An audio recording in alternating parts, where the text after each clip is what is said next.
د بېنظیر د روپو په باره کې یو خوشخبري در سره شیر کوم چې دا خوشخبري ستاسو دپاره د کومو کسانو ته چې د بېنظیر روپۍ میلاویږي یا یې رجسټریشن کړی په راتلونکي وخت کې تاسو ته دغه روپۍ میلاویږي نو دا خوشخبري د هغې کسانو دپاره ده. بل دا نور اهم معلومات دی هغه سره هم شیر کوم او راتلونکي اخیست چې دی هغه به تاسو ته څو روپۍ میلاویږي نو دا ویډیو معلوماتي او د غریبانو دپاره نو تاسو ویډیو راوالی دا مخکې شیر کوئ چې نورو کسانو ته هم ورورسي ځکه زیاتر کسان به د دې خبرونه چې دی ابنۍ خبر. تاسو به دا واورېدلي چې د بېنظیر روپۍ چې دی دا بندېږي په دې باندې ښه تفصیلي ویډیو موږ هم کړې او که تاسو وګورئ نو په هغې کې نوي نوي اپډیټ چې دي دا راځي نوي نوي معلومات د هغې راځي نو روپۍ چې دی دا نه بندېږي. د ځینې کسانو په ذهن کې به دغه خبره چلې ده چې روپۍ چې دی دا بندې شي موږ ته به دغه روپۍ چې دی دا به نه میلاویږي. ځینې کسان وایي دا په خزانه باندې چې دی دا لوډ دی نو په خزانه باندې دا لوډ نه دی په دې کې چې دی د بهر ملک نه روپۍ راځي دا حکومت پاکستان یوازې نه ورکوي د بهر ملک نه روپۍ راځي هغه روپۍ چې دی هغه تاسو ته میلاویږي نو په خزانه باندې چې دی د دې څه لوډ چې دی دا نشته.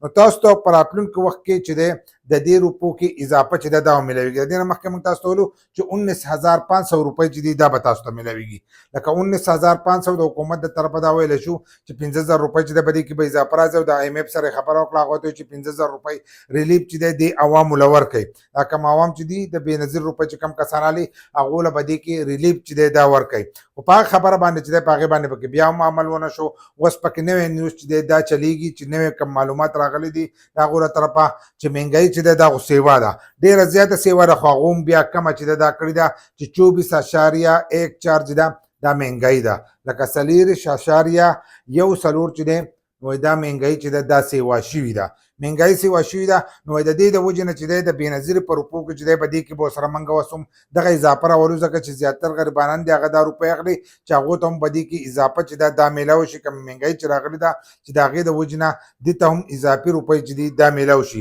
خو کومې 15,000 روپۍ چې ویلې نو هغه 15,000 روپۍ اضافه چې ده هغې په دې کې رانوستله. په دې کې چې دی تاسو ته په راتلونکي وخت کې دا اوس په نیوز باندې هم چلېږي زیاتر کسانو به اورېدلې هم وي دا خبره ځکه زموږ ویډیو چې دی دا لږه لیټ شو ټایم میلاو نه شو نو موږ په دې اپډیټ چې دی تاسو له لږ لیټ درکړو نو د هغو له طرفه چې دی 3,500 روپۍ په دې کې اضافه شوي ده. تاسو ته به دغه 1000 روپۍ میلاوېدلې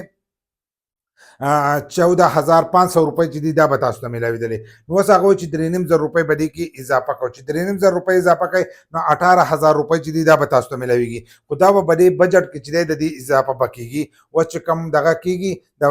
26 او د 27 کوم بجټ چې وځي نو په هغې کې دې له چې دی روپۍ وکاږي نو تاسو ته په هغې کې چې دی د دې اعلان کېږي چې څومره اضافه وشو هغه به تاسو ته میلاوېږي خو 18,000 روپۍ چې دی دا به تاسو ته راتلونکي قسطونه چې دي هغه به تاسو ته میلاویږي. خو ځینې کسان به اوس دا خبره کوي چې دا کم راتلونکی قسط چې دی دا به موږ ته دومره میلاویږي. نو کله چې په دې ورځو کې اضافه وشي دا مالي سال